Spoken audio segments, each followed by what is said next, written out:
Welcome back to the PMR Podcast. My name is Mitch. I'm an addict alcoholic.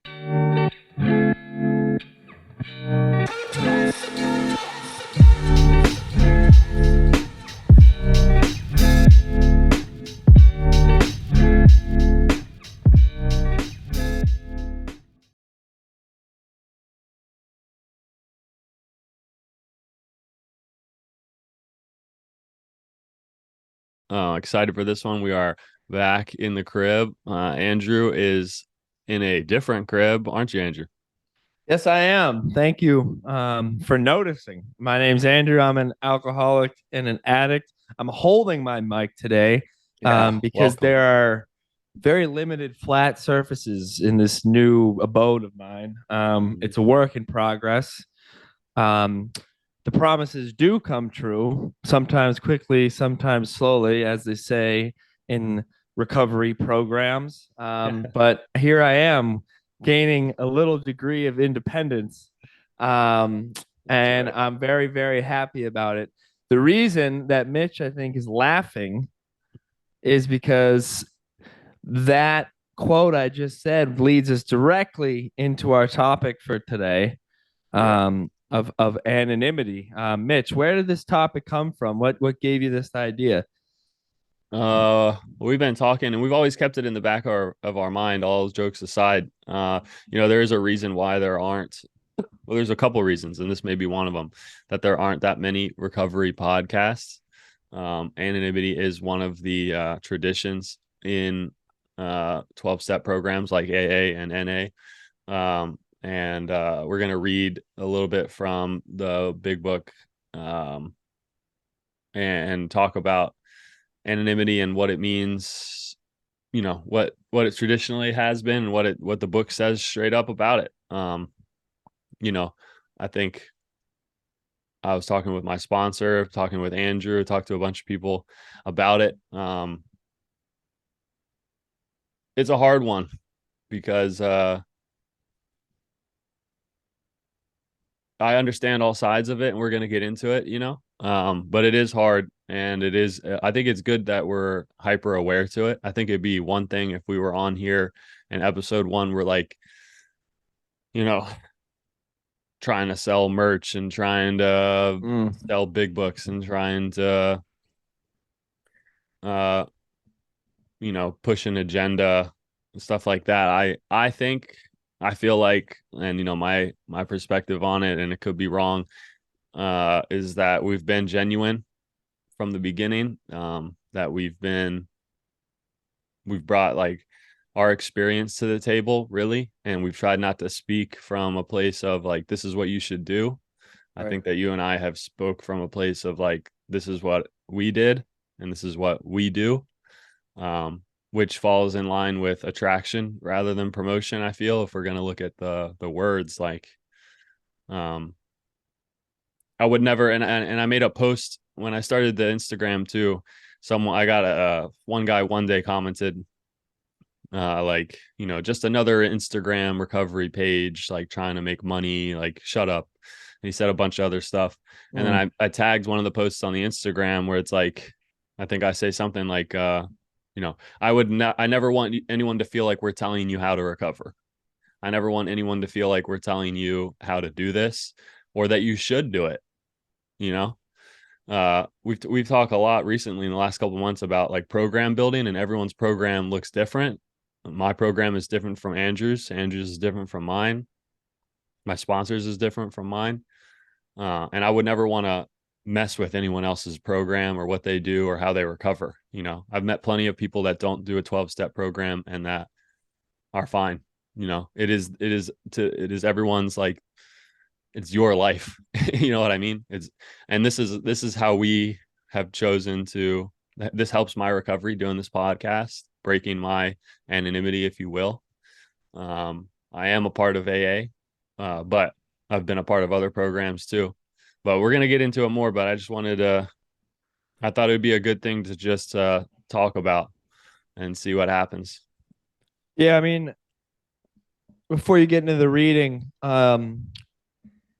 this is a cool episode for me because this is something that you and I have been honestly struggling with.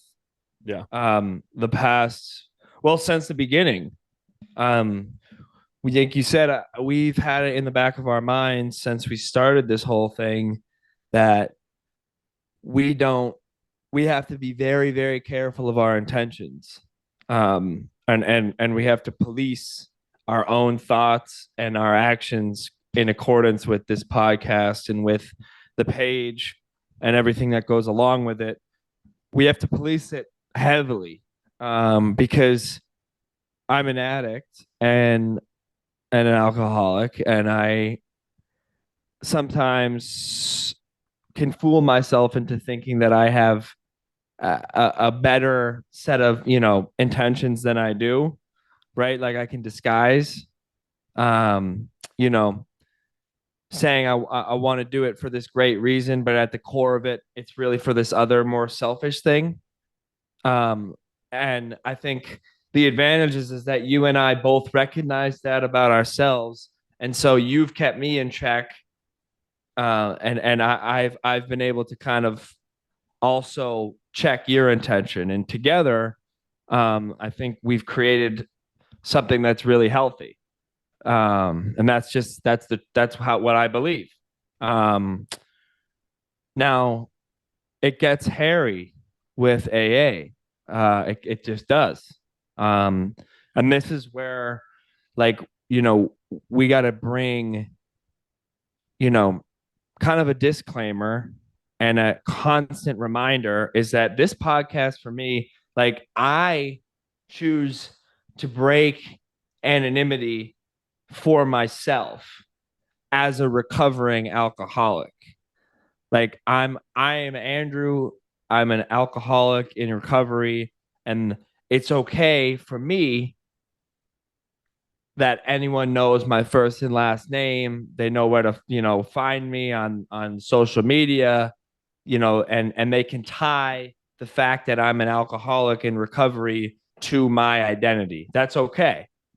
But what's not okay, I think, and you can push back on this, is telling people that I'm a member of AA and this is what you should do as well. Mm. Or saying, you know, AA is the way that I recover, and talking about specific people that I know from meetings or specific instances and locations, and breaking anonymity for the program of recovery that I'm in. Or for others. You know what I mean? And it's and the part that gets muddled and gray area, I think, for us is where's the line in terms of like the wisdom. You know what I mean? Like, because we've talked about it. Like, we have episodes about some of the wisdom and some of the teachings that we've been fortunate enough to be around, going to meetings of various recovery programs. I've talked about Refuge. We've talked about NA. We've talked about AA in terms of the lessons. And that's where it gets a little gray for me, because this is a program of attraction, not promotion. But part of the way that I think we attract people to seeing like the beauty of recovery is like, look at all this wonderful self-reflective information that I've learned. Like, the person that I brought in is completely different than the person that is sitting in this chair right now, and I would be lying and I wouldn't be able to be 100% honest if I didn't say a large reason for that was because of my program. Mm-hmm. You know what I mean? So that's where it gets gray for me, right? But I think too, and I'm going to kind of put you on the spot, Mitch, is like, and we can go into the book reading as well, but I do want to discuss this, is why is anonymity so important for a program like AA? Like, why is it within the program's traditions? Like, and this is something I've been thinking about, as as we've had this like kind of conflict in our own brains about, what should we do and how do we go forward, and it's for me, and this is just a jumping off point. I want to hear your thoughts. Is I think for me the baseline of it is it provides security, like for recovering alcoholics, because being in recovery as an alcoholic and being a professional and having a maybe even a high profile job, or maybe being involved in public affairs in a certain way, and maybe being, maybe your livelihood or your security is tied to public perception. um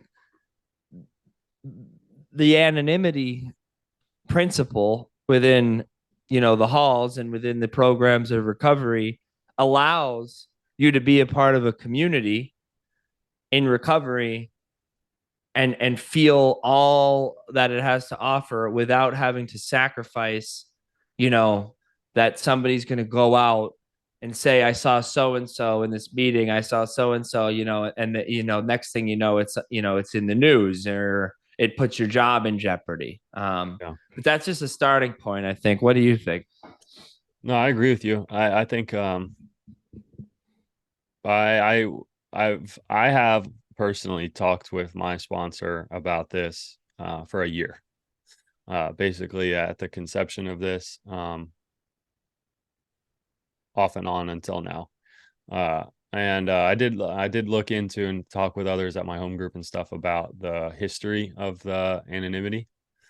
And initially, um, when the OGs jumped this whole thing off, that was not a clause. Uh, Initially, there was promotion, and there was I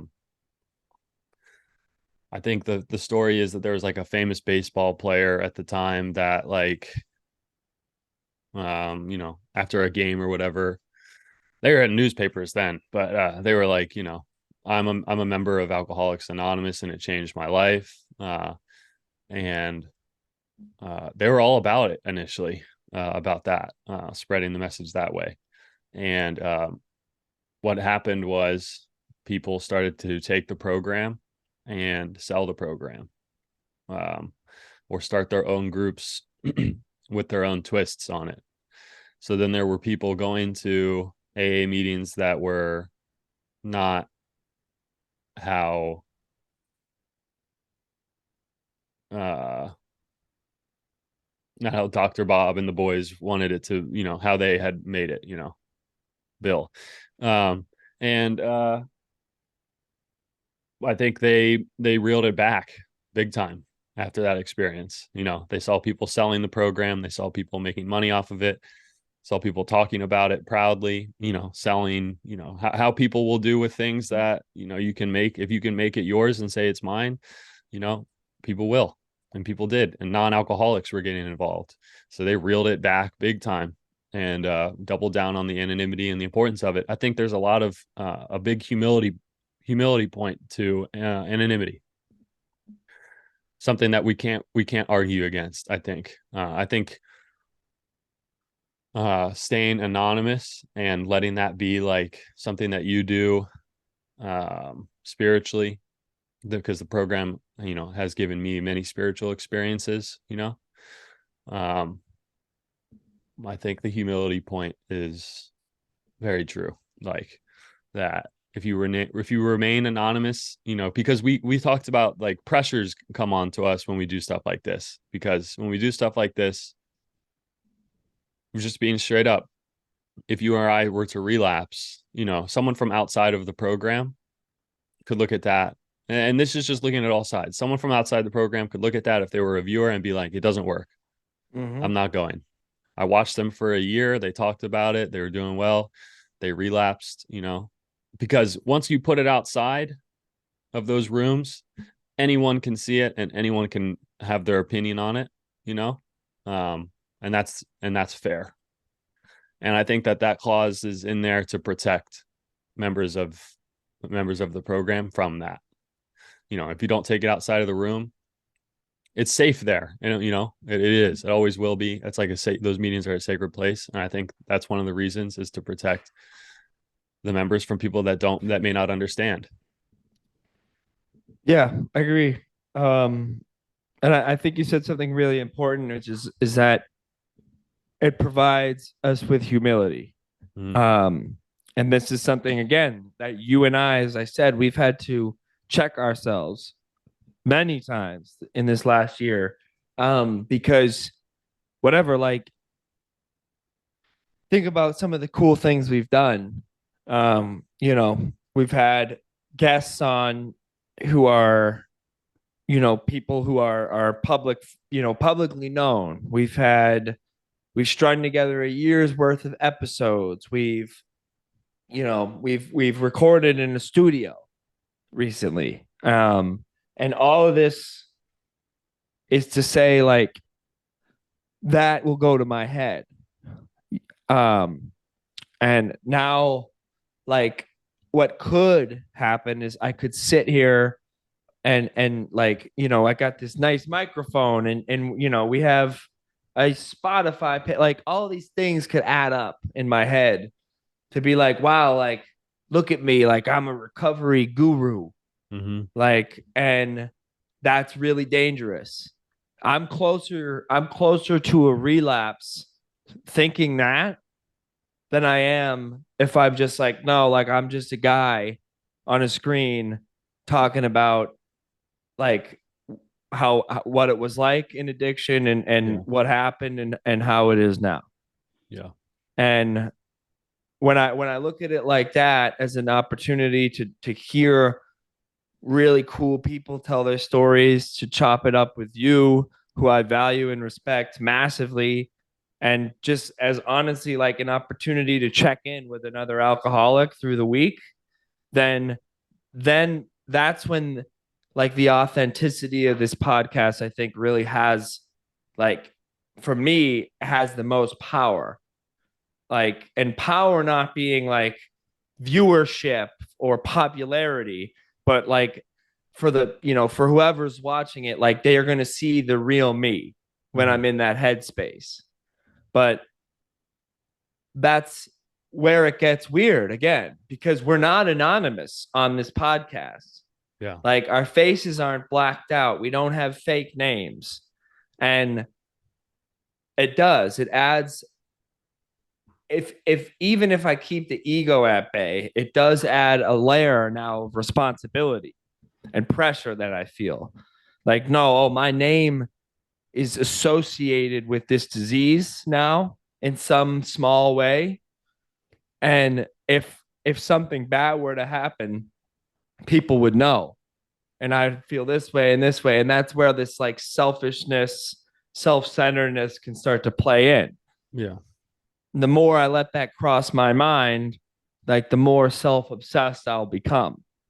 And so it's a balancing act of like, no, I'm doing this as a pillar of my recovery. Like I'm not doing this for someone else. I'm not trying to promote anything. Right. I'm getting on a Zoom screen and I'm talking with somebody and we happen to be releasing it. And whoever watches it, great. And whoever doesn't watch it, great. Right. It's fine. Right. Um, but it is. And even as I'm talking about it, it's like this world, and it's a different world than when these traditions were printed. Mm-hmm. It's world, the recovery world, and like the popularizing of recovery. It's like a world full of paradox Mm-hmm. because it's ego. On the one side, it create ego and responsibility and self-obsession and self-absorption and selfishness and greed. But on the other side, it could be like wholesomeness, authenticity, like You're right. spreading the message, like positive waves of energy outwards towards others.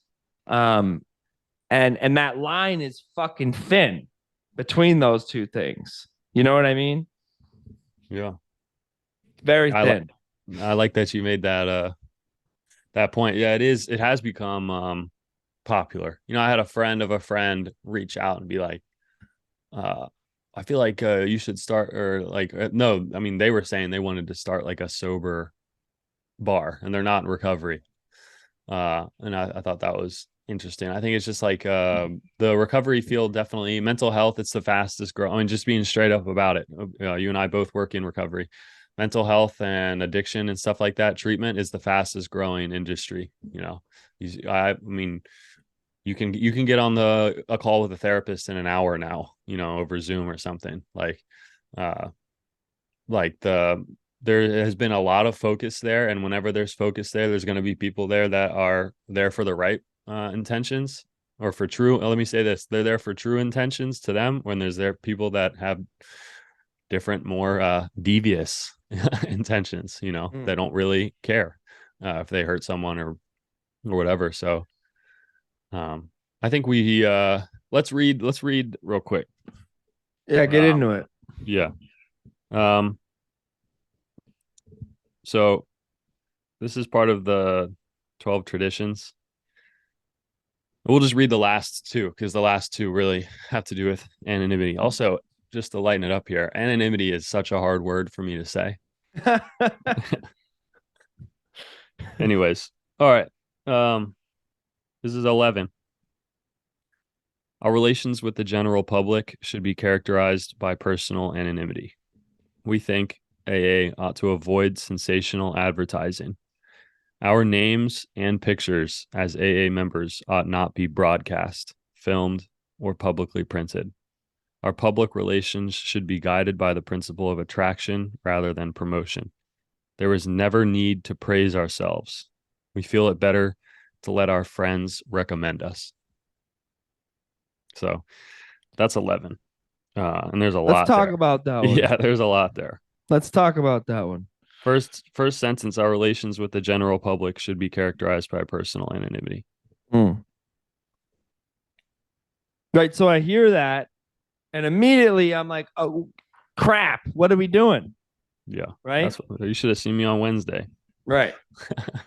So that's what I'm saying is the line like is so thin. Because us both being in that particular program, it's really easy for us to say, you know, to speak either as people in recovery or as people who are members of AA.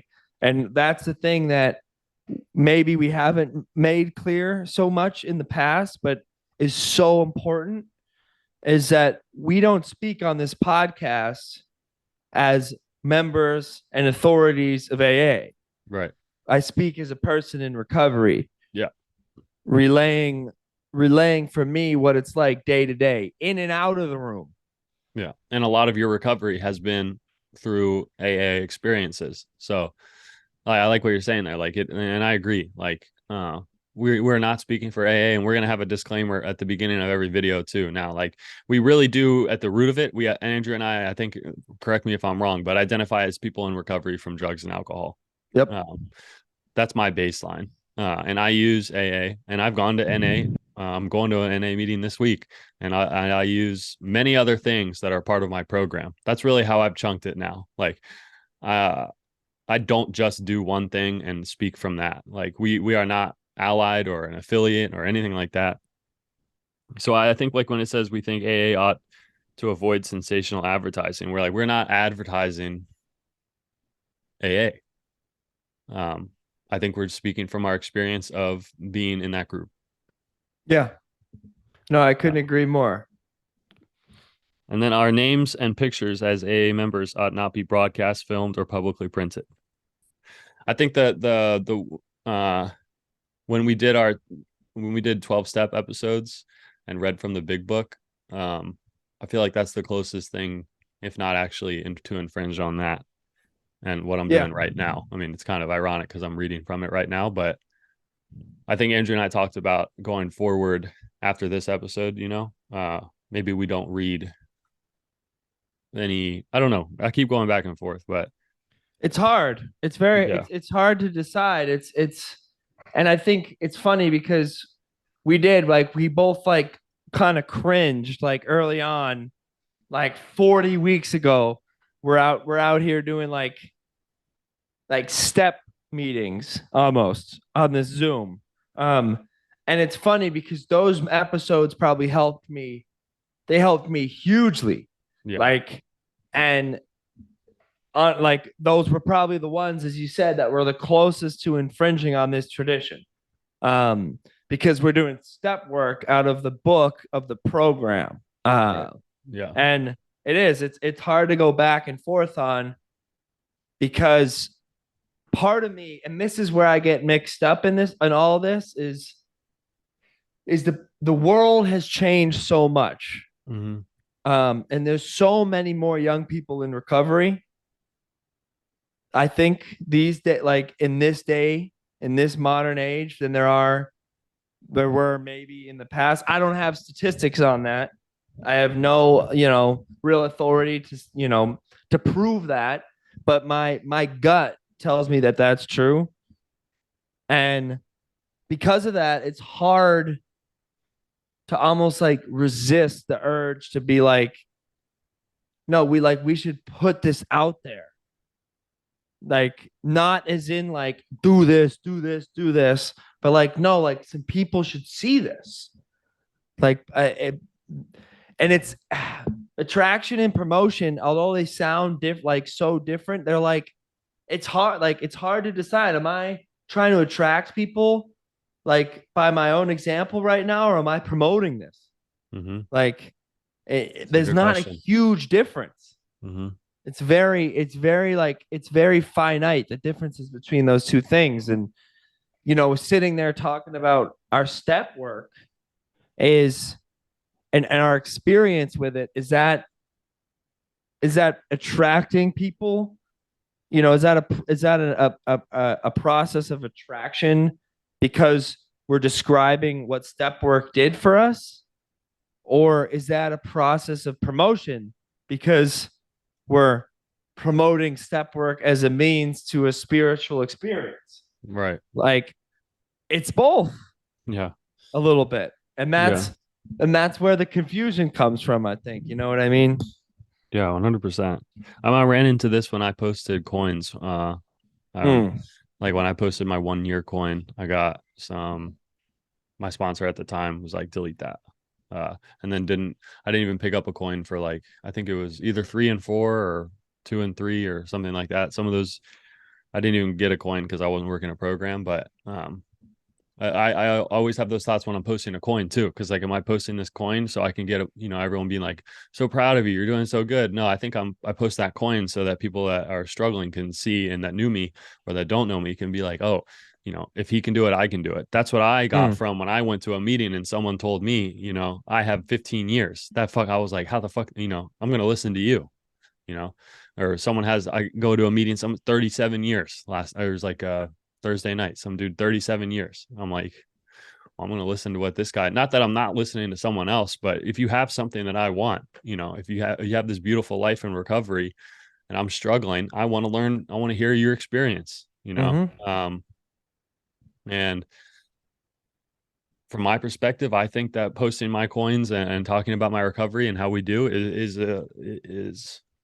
like, I was talking to Nova, the producer that we had. She was saying that she feels like what we do is like a testimony to what recovery can provide. You know, um, that's it.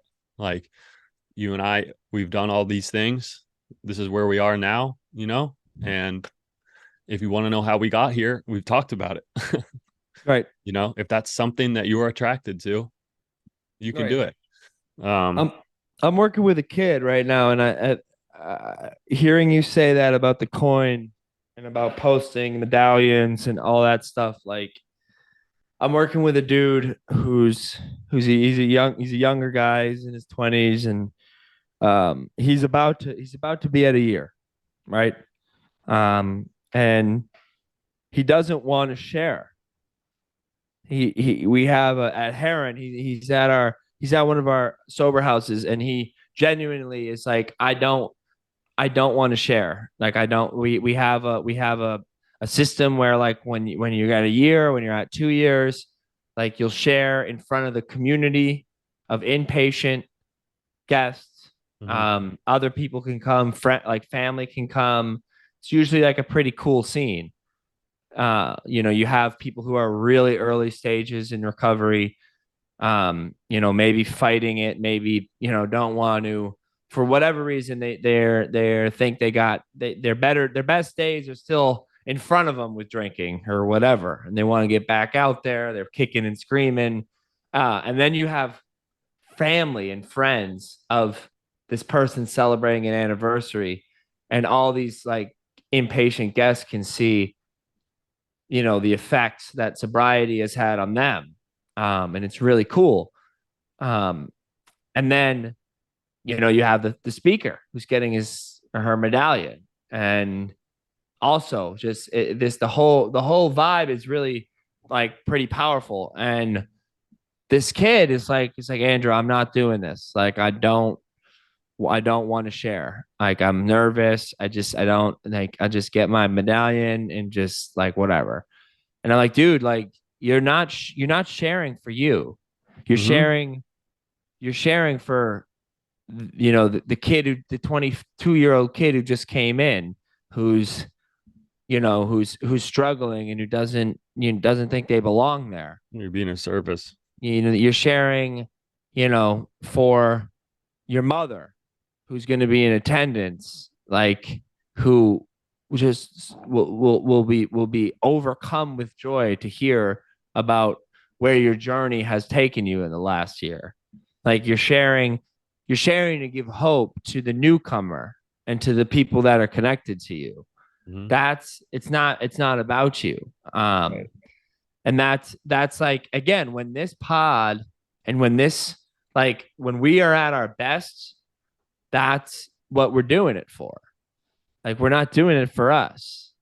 Um, and that is, to me, the dynamic there of like, and people do it at, I'm a member of groups who celebrate anniversaries, and an anniversary, like, if it's a speaker discussion meeting, say somebody will share, who's getting an anniversary, they'll share their story, how it was, what happened, and how it is now. And they'll get their medallion, and they'll open it up and there'll be discussion. And they do that as a part of that attraction. And it's not like you and I are celebrating an anniversary here every week. That's not what we're doing, but to me, it's the same concept Yeah, of I we're agree. we're sharing to help the newcomer, because we've had people reach out to you, reach out to me, saying it was cool hearing about this. It was really cool hearing this guest. It was really cool hearing this person's story, because it has attracted them to the idea maybe of getting into recovery. Well, I'll tell you this, bro. And I'm glad you ended with that, and I agree. I think it's important for that guy that's coming to a year to try his best, and I think my answer, if I was working with him, I would be like, I think it would be good to start with sharing that I don't want to share. Mm-hmm. You Honesty is the best way to try to take some of that away. I think, uh, dude, since I've been open about my recovery, my interactions with people interested in it and stuff, I are countless. Even when I wasn't working a program, like there are so many people struggling, and I do want to touch on the one thing about an anonymity that I think is there that's not always spoken about. And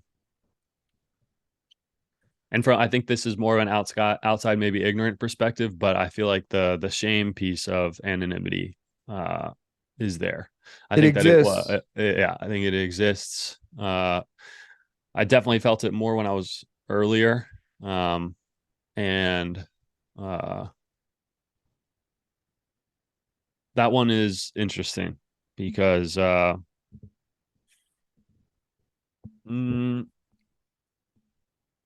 I think that people that are like working like a really, really good program and 12 step in and doing all this, I don't think they have shame. I don't know, actually. I'm trying to think of another way to put it. I have Uh, very little shame in my disease, Mitch. yeah. Yeah. And that's my story. Yeah. And I think a big reason that I don't have too much shame about it is because I constantly surround myself with it, not with the disease, but with the recovery part of it. Yeah. And I agree with you. Sometimes this, I've seen people use anonymity to hide, Mm-hmm. to keep things under wraps, to almost lie by omission Mm-hmm. to the to themselves, to friends, to family about where they're at.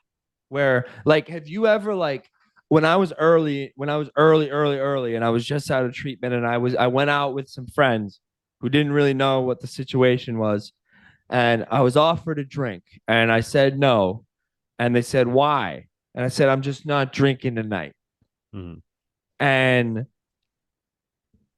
that felt weird because, like, I knew damn well, like, no, I'm not doing that because I'm an alcoholic, and, like, I just went to treatment, and I'm now in early recovery from this disease, and keeping that under wraps almost like kept me sick because I'm telling my, like, I almost left the door open a little bit, like, no, I'm just not drinking tonight, Right, right, like, right, right, right. and it can, and although like, it didn't lead me to drink, and I've seen people do that, for me, like, it just didn't sit well.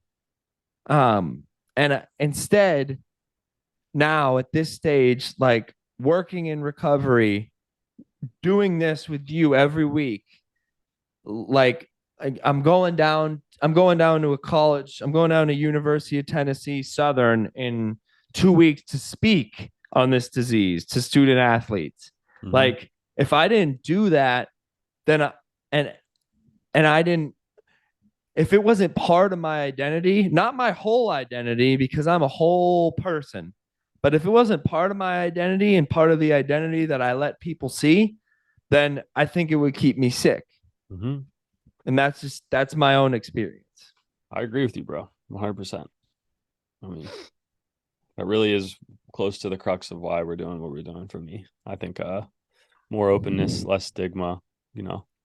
I just hated that, like, shut up and keep that shit to yourself, bro. Mm-hmm. I mean, I gotta do a do an inventory on that or something, because like that, like, we always talk about identity, and this is my identity now.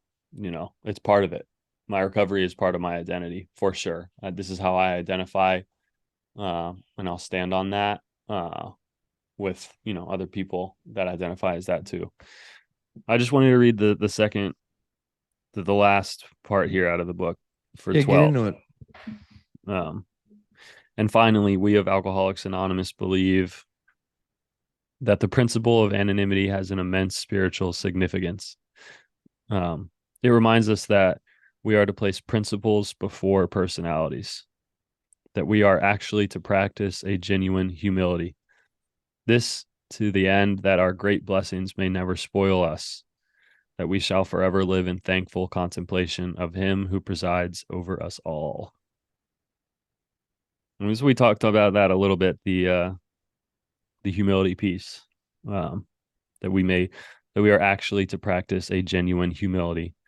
Um, and I think you and I do our best. We pointed out where ego can come in on this, when it comes to like views, sponsorships, merch, you know, people giving you praise, and we are actively aware of that. And I hope that we continue to be. And it does get tricky when you introduce money into recovery. Andrew and I work in, for lack of a better term, I mean, it's making money, both of them. We're working rehabs that charge money for help. That's what it is. You pay this, we provide these services to help you. Whenever you put money into recovery, my sponsor believes that whenever you have money into recovery, that is it can tarnish the experience or motive. Mm-hmm. whether you're the one making all the money, like the head of the rehab or whatever, whoever's, you're making you're making a portion of it, yeah, it does take the richness or genuineness or wholesomeness or naturalness of it. When I sit down with someone after a meeting, if I stay an hour and a half late at my home group and talk with a newcomer, that's a different experience than me staying late at work. Mm-hmm. Not that much different, but it is. I really try to, I'm not thinking about money and stuff when I'm at work, but I think he's right when that is a different experience. No, And it I is. think, yeah, It it's, is. you can, that's not, I say all that not to say that we don't help a lot of people at our treatment center and that I don't help or I don't get help or try to help people at my home group, a lot of helping going on both sides, but it always is going to be interesting when you include money into it. It just It is. is. The thing that I like to touch on is principles over personalities. Yeah. Um, that's hard because that's to me that's like the difference between telling war stories or talking about what we're struggling with in the present moment. Like, because I can do this at work too, and I can do this here, is I can like try to play a certain role. You know what I mean? Like be a certain almost stereotype of what what you'd think a person like me with my type of addiction has been through. I could try to tell stories and exaggerate and all that kind of sick behavior. And that's me putting a personality first. Whereas practicing spiritual principles is it's hard to try to be like this is why this isn't an AA podcast because this is a podcast. Like to call like we got to call a spade here, right? Like although we say and I believe and I know that we genuinely believe this, like even if we didn't release these, I would love to do this Mm-hmm.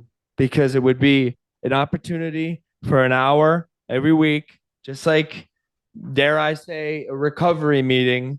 Like, it would be an opportunity for me to talk to another alcoholic in recovery, bounce some ideas, talk shop, where our heads at, how are we doing with these principles, all of that. And the reality of it is we do release them.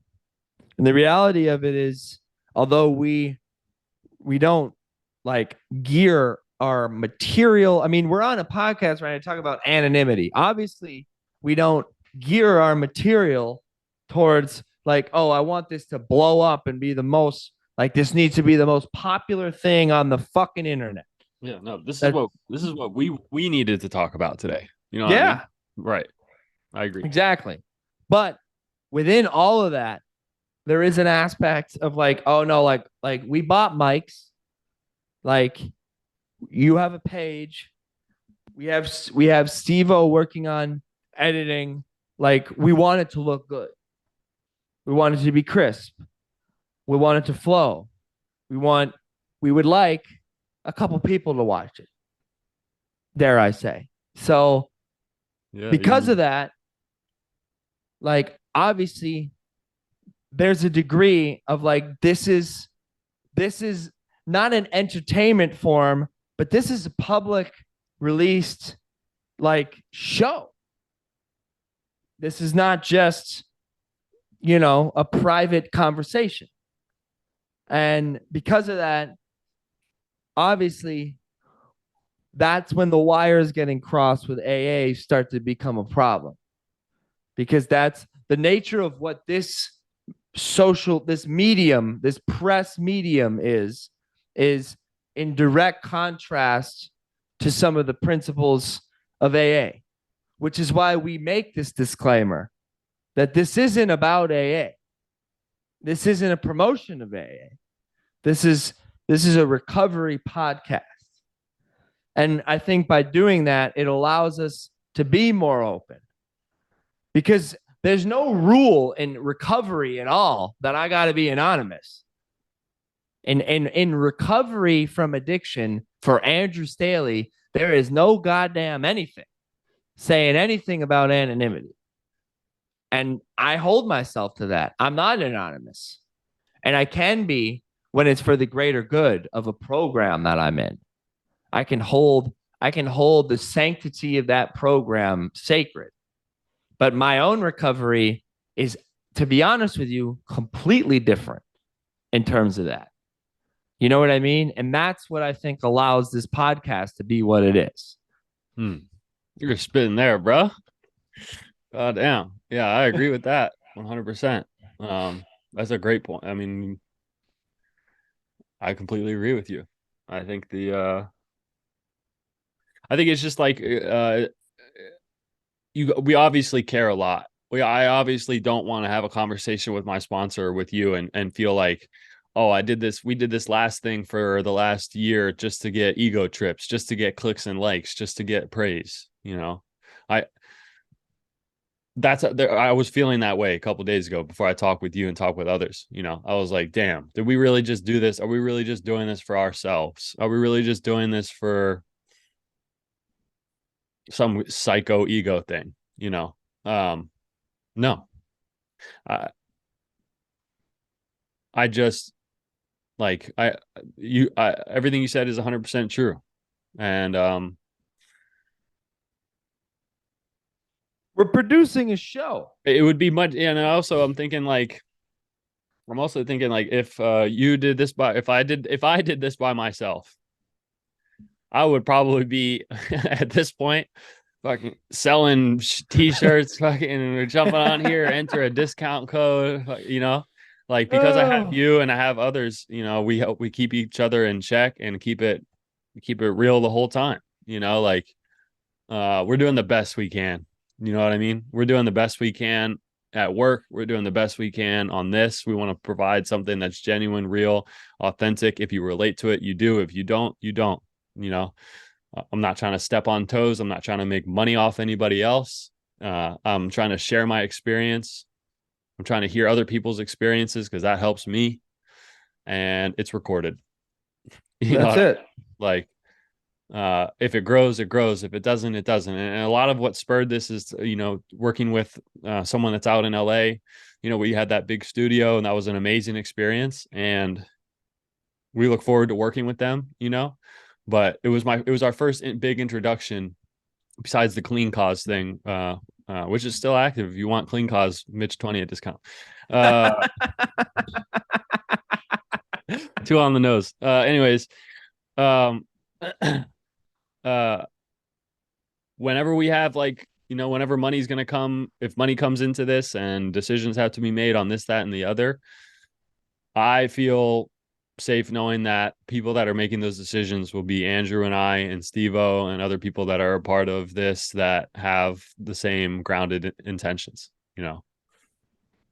And here's the thing. If we practice on this podcast, practice anonymity, which we would if it was required of us and if our guests requested it. But if we did that, and this is the opinion of one man here, I think it would take a lot of power out of maybe what we do.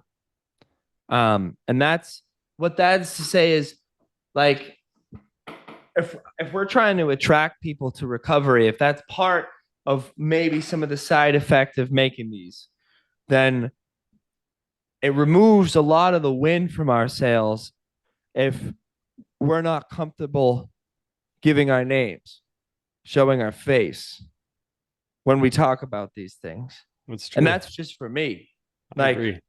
if somebody, if anyone else is to do that for whatever reason, I have absolutely no issue, no like complaint to make. You know, I'm not here to shame people But for what you and I do, it would take a lot of what we do away. Yeah, that's a If good if point. we can't have, if we can't, not pride, but like feel a sense of dignity in our recovery. Like it's a part, like I'm honored to have my full name on the screen. Like when I talk about this stuff. And the cool thing is that so are our guests. Hmm. Like they come on here, usually at least with their first name and then their face, and they talk, and they talk from the heart. And you know they're not bullshitting because they're sitting there with no protection. Like it's just them. And if I was new in this and I happened to stumble across this podcast and I saw three people not shrouded in secrecy, just right in the open, talking about vulnerable things like arrests and overdoses and DUIs and treatment centers and hospitalizations and everything else that goes along with that, then I I would feel more comfortable being authentic and being able to be open about who I am. And that's the type of shoes that I try to put myself in. It's just when I'm speaking and when we're doing this is like for if I was new and I was watching this, what would I think? Hmm. You know what I mean? Yeah, yeah, definitely. But I think it's a good point to point out the we're on here with our, with our face and our name, and you can find us if you want, and people have. Yeah, I think it's just like not a changing. We're not going to change any 12-step program. I can tell you that. We're not gonna revolutionize anything like that. We're not gonna, because none of it needs to be changed, frankly. I mean, all of the steps work. The steps work, the traditions work for me. And I think the only change piece that we may be looking for is openness, which directly goes against the anonymity piece. For me, I feel like my sponsor likes to say, if you went out on this corner, with a big sign like AA, that's not going to bring anyone in. I agree. I don't think that we're really doing that. We're just being open, sharing our experience, and doing the best we can. Really, I think you pretty much you covered everything that I wanted to say. Uh, And we're here's the doing the thing. best we can, and we'll be Is here every week. and the thing about it too is like we want to hear from people listening. Yeah, I agree. Like I don't purport to be an expert on any of this. I've been doing this for 2 years of my life. I'm a rookie, pretty Yeah, much. yeah, And so if somebody has a better idea or a way to make this a little bit more compatible with the programs of recovery that we're in, so that we don't feel like we're stepping on toes and we don't feel like we might be right on the line of some of these things, then we want feedback. Like, I'm not an expert. Mitch isn't an expert. We're just doing this thing. Like, we thought it would be fun. We thought it would be good for our own recovery. We thought maybe we might be able to say something that maybe one or two people could relate with. yeah, And that's it. But we want like Mitch talks about community. Man, you talk about community a lot. Like that's part of the community. Is like I want somebody to tell me from this community if there's a better way to do this. yeah. You know what I mean? Oh, we're always open to suggestion. And I want to say this too. If you're listening and like you've never gone to a meeting or anything like that, I would like I don't think that you and I would ever we're never gonna replace someone's program or anything like that. Like I think going out and finding what works best for you. is important. Trying different stuff, refuge, AA, NA, smart, all that stuff. I think it's important to develop your own program and I mean, I definitely relied on others in the beginning and I still do. So there's a point to that too, but, searching for the program that works best for you and then always being open to that changing. I think we're always open to change and feedback. That's why I love my sponsor, bro, so much, because we have conversations about this. I would much prefer that than someone to tell me like, green light, bro, sell out, like, do this, do that, like, uh he's just like, he's perfect for me in the situation that I'm at because he challenges me, you know, um, where my real intentions are. And I really, really, really appreciate that. I really need Mm. that. I really need that. Uh, but this was a, this was a, this was a good one to talk about it. I think, we'll see where we go from here. Yeah, I think it's a good, this is year 2, right? And Mhm. I think we've learned a lot in the last year about how to do this and how not to do this. Yeah. And And we'll I think continue to. learn it. And I think some of the mistakes that we might have made have been more helpful than some of the successes we've had. Mm-hmm. Because it gives us an opportunity to pivot, to look where we may have been wrong, and then to move forward. And that's what this is about. And that's what this is about. And this is a special episode, I think, because for anyone listening, like, you kind of just gotta, like, an inside look on us working through a major conflict that we're having right Yeah. now. And I think a big part of the solution will come out of this. So this has been a very different episode. We've never done anything like this, Yeah. where we're just kind of working through an issue that Mm-hmm. has arisen. Yeah. But I think it's incredibly helpful, and giving this to the community that we've kind of helped to build is also helpful, because now people will know where where we're coming from. And you can push back, and you have access to that, right here. So Mm-hmm. great episode, really great topic, and a great jersey you're wearing there, Mitch. Day Flowers, baby. Sunday, tomorrow. Very excited. I will Yeah, be it's planted on football my season couch. again. Oh man. We went through all football season last year. That's amazing. We've been doing this for so long. It's our second football season I together. know. Hopefully this is the one. But yeah, thank you for talking with me, a couple days ago when we talked about this, because I was in a freaking out, and I appreciate you being able to have a conversation with me today like that. I think that was beneficial. I feel more clear on it, and we'll continue to keep a microscope to our coverings as well as what we do on this podcast. I promise that we will always be, or we'll try to always be, um, hold ourselves to a high standard, and a fair and genuine standard when it comes to this, you know. But episode 54, we will keep coming back.